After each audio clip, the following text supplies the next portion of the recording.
नमस्ते दोस्तों और वेलकम टू जिप्स पॉडकास्ट। मैं हूं Ojaswi Kaul, psychologist at Gips psychiatric hospital, और आज हम एक बहुत ही इंटरेस्टिंग और इम्पॉर्टेंट टॉपिक पे बात करेंगे, साइकोलॉजिकल सेफ्टी और परफॉर्मेंस स्टैंडर्ड्स। ये दोनों कॉन्सेप्ट्स हर वर्किंग प्रोफेशनल के लिए रेलेवेंट है और मैं चाहूँगी कि आप इस कॉन्वर्सेशन को ध्यान से सुने, क्योंकि ये आपकी प्रोफेशनल लाइफ में एक पॉजिटिव इम्पैक्ट डाल सकता है। चलिए पहले बात करते हैं साइकोलॉजिकल सेफ्टी की। ये एक ऐसा कॉन्सेप्ट है जो किसी भी सक्सेसफुल टीम की इनविजिबल बैकबोन होती है।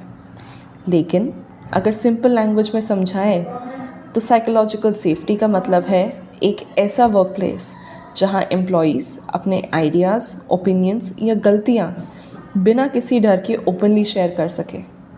मतलब ना उन्हें क्रिटिसाइज़ किया जाए, ना उनका मजाक बनाया जाए। ये एक सेफ और इंक्लूसिव कल्चर बिल्ड करने की बात है। एमी एडमंडसन, जो इस कॉन्सेप्ट की पायनियर है, उन्होंने इसे डिफ़ाइन किया था as a shared belief that a team is safe for interpersonal risk taking.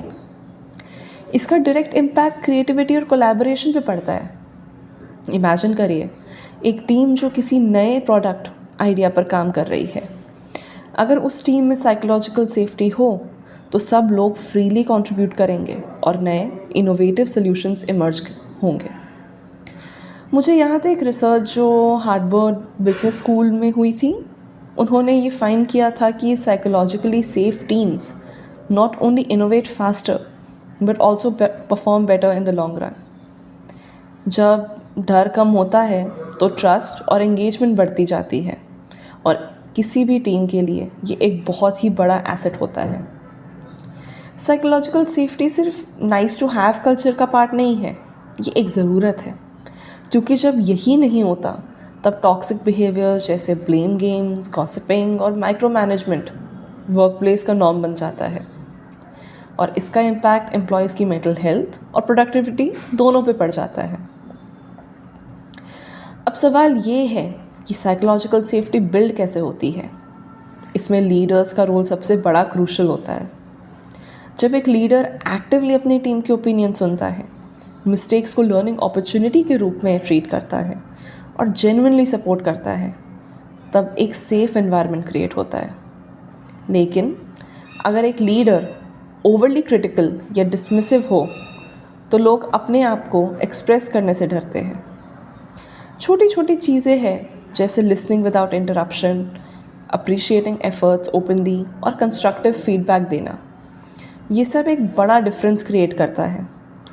लेकिन यहाँ एक और बात समझना ज़रूरी है कि ये एक टू वे स्ट्रीट है। एम्प्लॉयज़ का एटीट्यूड भी इक्वली इम्पॉर्टेंट है। अगर एक एम्प्लॉई अपने कलीग्स को जज करता है या अननेसेसरली क्रिटिसाइज़ करता है तो ट्रस्ट ख़त्म हो जाता है। इंक्लूसिविटी और रिस्पेक्ट होना टीम के लिए बहुत ज़रूरी है। चलिए बात करते हैं परफॉर्मेंस स्टैंडर्ड्स की। ये एक कॉमन टर्म है, पर इसका डीपर मीनिंग क्या है? परफॉर्मेंस स्टैंडर्ड्स का मतलब है वो मेजरेबल एक्सपेक्टेशंस जो एम्प्लॉयज़ के काम को डिफ़ाइन करती है। फॉर एग्ज़ाम्पल, अगर एक सेल्स एग्जीक्यूटिव, तो उसके परफॉर्मेंस स्टैंडर्ड्स को हो सकता है 50 सेल्स लीड्स पर मंथ या कस्टमर सेटिस्फैक्शन रेटिंग अबव 90%। लेकिन परफॉर्मेंस स्टैंडर्ड्स का एक क्वालिटेटिव साइड भी होता है, जैसे टीम वर्क, क्रिएटिविटी और लीडरशिप स्किल्स। इन स्टैंडर्ड्स का एक स्ट्रक्चर्ड अप्रोच होना चाहिए जो स्पेसिफिक, मेजरेबल, अचीवेबल, रेलेवेंट और टाइम बाउंड हो। लॉक और लेथम की गोल सेटिंग थ्योरी इसी बात को सपोर्ट करती है। जब गोल्स क्लियर और चैलेंजिंग होते हैं तो एम्प्लॉयज़ मोटिवेटेड फील करते हैं। परफॉर्मिंग स्टैंडर्ड्स और साइकोलॉजिकल सेफ्टी के बीच में एक बहुत सटल रिलेशनशिप भी है। जब हम साइकोलॉजिकली सेफ महसूस होते हैं तो एम्प्लॉयज़ अपने आप परफॉर्मेंस चैलेंजेस ओपनली डिस्कस कर पाते हैं। जैसे अगर उन्हें लगता है कि कोई टारगेट अनरियलिस्टिक है तो वो बिना हेजिटेशन के फीडबैक दे सकते हैं। लेकिन अगर डर का माहौल हो तो एम्प्लॉयज़ साइलेंटली स्ट्रगल करते रहते हैं, जो बर्नआउट और डिसएंगेजमेंट का रीज़न बन जाता है। लीडर्स और मैनेजर्स का काम है कि वो एक रियलिस्टिक स्टैंडर्ड सेट करें और ओपन कम्युनिकेशन को प्रमोट करें।